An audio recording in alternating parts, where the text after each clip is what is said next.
Maraming salamat. Ay, nako, grabe. Uy, ganda mo rin. Kahit wala akong nakikita. Nararamdaman ko sa voice mo. Sino bang nanonood ng The Buzz tuwing linggo? Buti pa kayo, ako hindi ako nakakapanood eh. Kasi andun ako.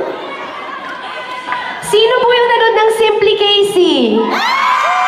Oh, yun na nga, sabi nga nila, paborito ninyo yun sa Amerika. Salamat po sa inyo na nominate po tayo sa Star Award. At sana po magkaroon ako ng mas marami pang talk show at mas marami pang pelikula at mas marami pang shows katulad nito.